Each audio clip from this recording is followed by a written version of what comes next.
الحمد لله رب العالمين والصلاة والسلام على أشرف الأنبياء والمرسلين أما بعد.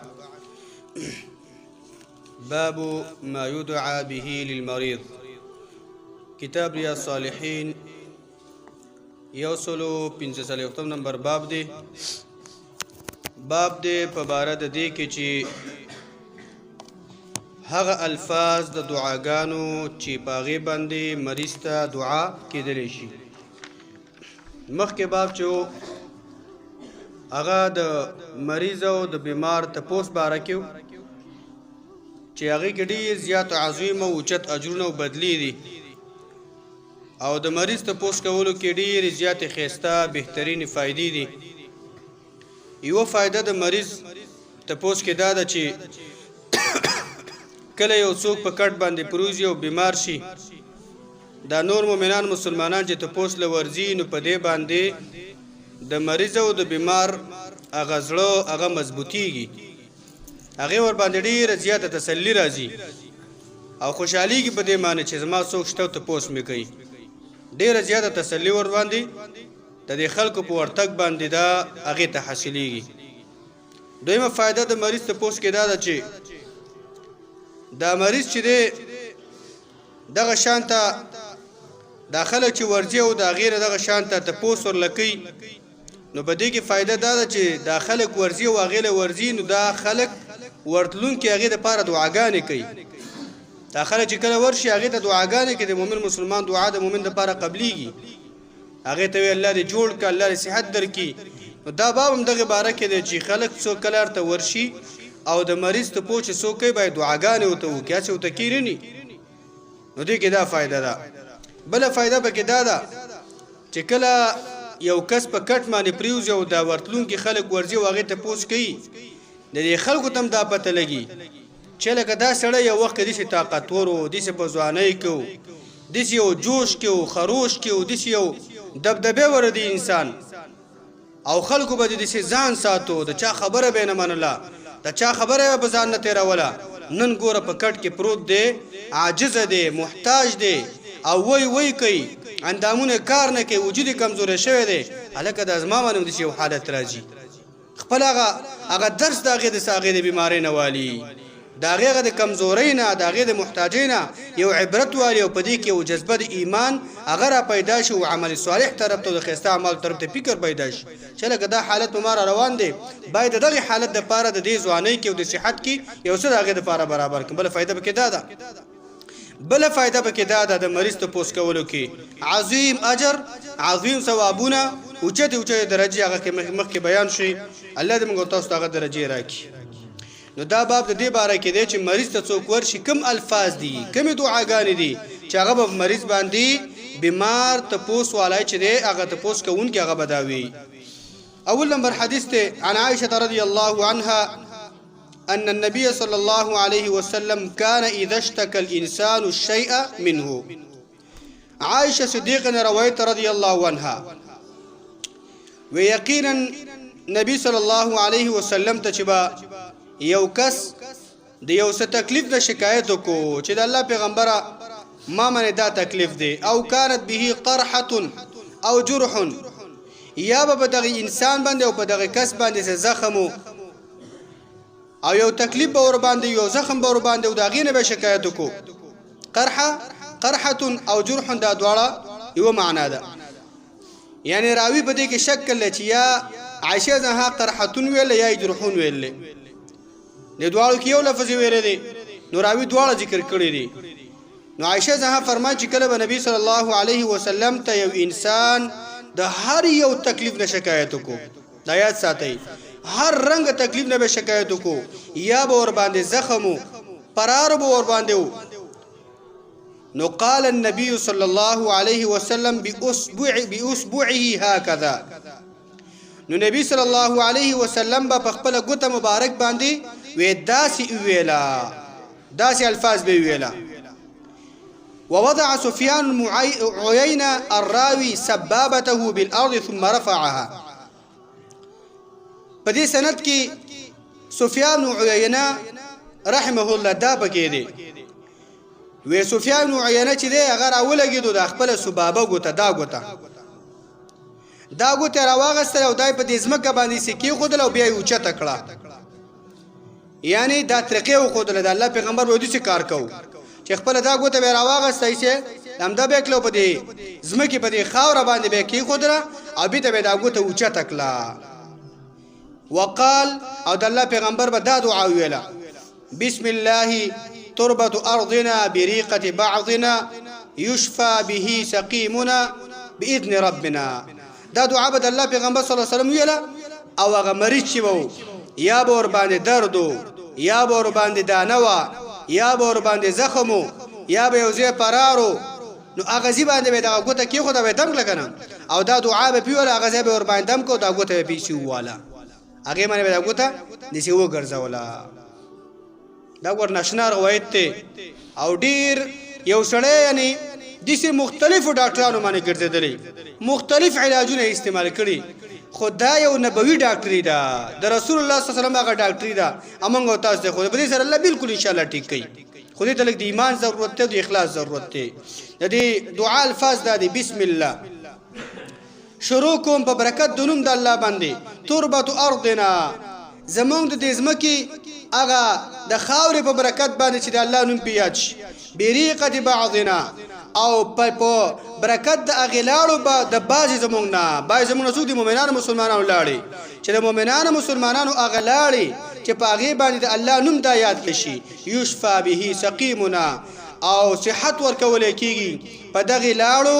او په دغه هغه د ځمکې په خاوره چې په دې باندې د الله نوم یاد کړی شوی دی زمونږ مریض ته په دې باندې صحت او روغتیا او جوړتیا دا ور باندې ملاوېدل شي خو باذن ربنا په حکم د رب زمونږه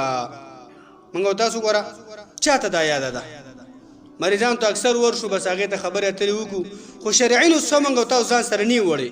چې موږ تاسو ورشو دي بیمار تیو چې زمونږ محمد رسول الله صلی الله علیه وسلم ته چې با د دې یو مرز نه د دې یو مرستینه شکایت میلاو شو د چا د طرف نه دانه بوا درب او سردرده بو خارق بو بل بیماری و بل بیماری و د الله پیغمبر صلی الله علیه وسلم به ذکر کوو چې خپل د ګوته به اسلام دکړه او به خاورو کې خاورو کې به دې سی والا او به د دعا ویلا بسم الله تربة ارضنا بريقه بعضنا يشفى به سقيمنا باذن ربنا او دا دغه دانه دا پرهار دا د سر در چې په کوم زمانه دردي په کوم زمانه دا انسان شکایت کوي دې ځنه ډیر زیات پازابه ما په دغه دعا ور باندې یو او دغه خاوره او دا ګوت دا ور باندې شراکاګه د الله په زمانه هغه به ټیکيږي ان شاء الله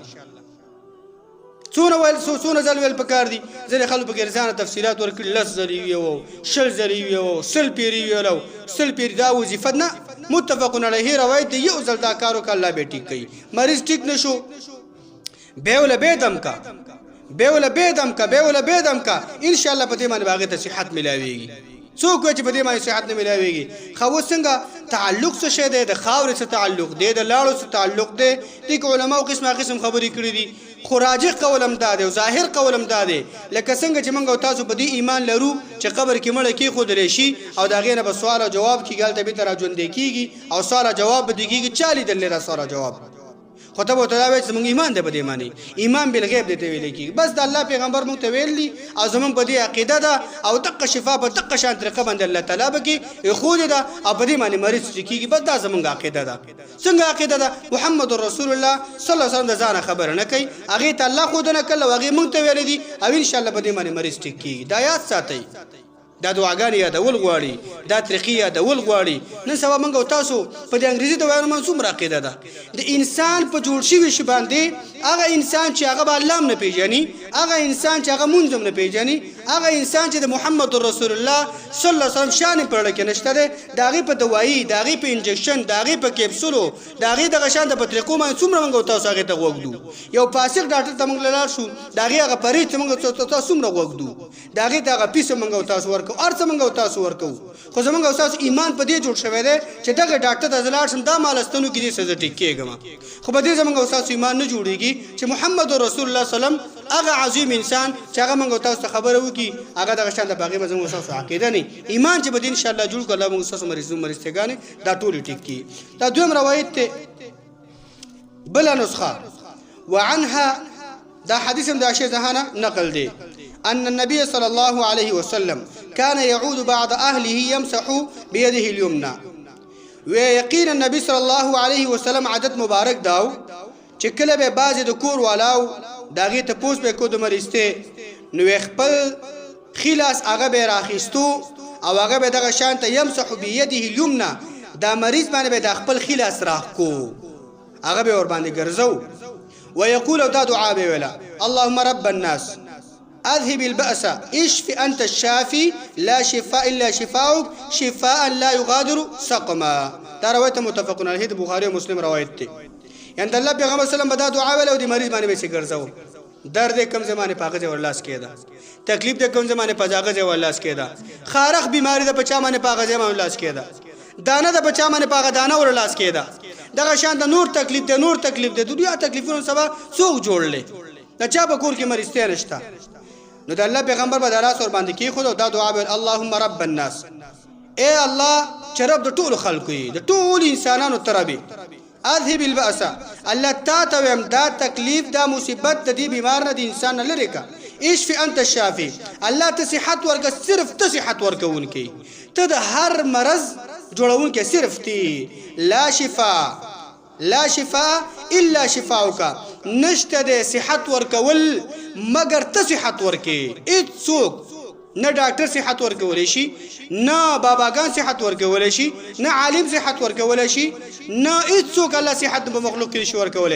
مگر ته الا شفاء نشته صحت روغتیا الا شفاؤك مگر صحت او شفاء داستا ده شفاء او الله تعالی دا سوال کوما دې روغتیا دې مریض ته ورکا او دې جوړتیا دې مریض ته ورکا لا يغادر سقما چې اثر د بیمارین به کې پاتې نشته بیخي دا مرض ختم شي ځنه وخت ډاکټر ته دوايي درکې کنه چې موقت تور مایته ټیک شي او هغه د مرض هغه اثرات در پکې به می ځنه وخت هفته میاشت کال پس درګه بیماری به تر پیدا شي خو الله د تعالی د مرض دې دعا د غواړم رب العالمین استاد درنه دې دعا غواړم شفاء لا يغادر سقما چې د بیخله د بیماری ختم شو بیخي هغه اثرات د مرض ته پاتې نشي. تاسو څونه ناشنا دعاګانې دي زمونږ استاد معاشره زمونږ استاد اسلامي کلچر زمونږ استاد مسلمانان د دې دعا نه لري لکه چې بس دا فرض منو شي ارچا کې خارخ لګيږي منډي وي او کله ته ودی یو سرجن راغلی وي یو ډاکټر راغلی وي او چې ویلې چاله ک ډاکټر راغلی دی او دغه شان د مریضان فری ګوري خزه او نرم دغه شان دغه به جنگ ولکه ما مخکې کوله کما مخکې کله هسپتال یو ټوخي شربت راغی سره کوم حال جوړي د خزه را ته پوښتنه کې چاله ک ټوخي شربت راغلی او تلاړ شم کلاړ نشم زنانا دا به د خاوندانو اجازه نه بغیر منډي وي ولی ټوخي شربت راغلی دی شل ډیر شواله خود محمد رسول الله نسخه چویل کیږي ستا دنیا او د آخرت خیر ستا دنیا او د آخرت کامیابی ستا دنیا او د آخرت د غشانته هغه عبادت او بندگی چرپ ته بجو سترګو باندې ورځي په دې باندې ورځي او دا دنیا نو سین ان شاء الله دو دعاګانې د رسول صلی الله علیه وسلم تاسو یاد کړئ یو طریقه دا شو چې رسول الله صلی الله علیه وسلم بچ کله یو مریض شکایت ته وکړو هغه به دا ګوته مبارکه چې په خپل لاړو باندې لم دکله او دغه شانته په خاوره کو به ویلا او بیت به دا ګوته او چتکله او دا دعا به ویلا بسم الله تربه ارضنا بريقه بعضنا يشفى به سقيمنا باذن ربنا څومره سره دعا ده او هغه مریض چې کوم ځای تکلیفي زخم دی خارخ دی بل سری دانی دی وغیرہ نور ټول بدن لګر پاکه زمانه به دا ګوته به سکله هغه لاړی او دغه خاوره او دغه د الله نوم یادول هغه په مریض باندې سی ولغه به الله ټیک کو بل دعا دا شو چې کله موږ مریض ته ورشو دغه شان ته یا څوک مریض مونږ تراشي یا مریض ته ورشو دم منغو تاسو کو نو هغه مریض باندې بلاس کې دي او دا دعا به اللهم رب الناس اذهب البأس اشف انت الشافي لا شفاء الا شفاؤك شفاء لا يغادر سقما او ګوردی سره چې دا ازده کی او به دکان دی کولاو کړي او بس تامګره پلان کې او دغه شان شیخ العربي والعجمي او د ناشنا لقبول ځان ته ورکی او دکانداری دی کولاو کې دا دکانداری په شریعت کې نشته دی دا دم زم کولای شم دا دم تم کولای شي چې ایمان در بکی او مسلمان او په الله د عقیده او دا دعا دی یاد کړه 15 وخت مونږ کې ارسلې کوي دا دمونه ارسله کوي دا اجازه به کې ما د پلان کې اجازه راکړلو ما د پلان کې اجازه راکړه دا اجازه هیڅ په شریعت کې اصل نشته دی محمد رسول صلی الله علیه وسلم تاسو ته خو دي او دا غیر خو ټول امت ته اجازه ارسله دا دم کولای شي او دا سړی چې په خپل د دعا یاد کې خپل ځان دم کې دا ټول نه غټه سر کوي الله دې په دې خبرو مو تاسو موږ ته توفیق راکړي وصلی الله علی نبینا محمد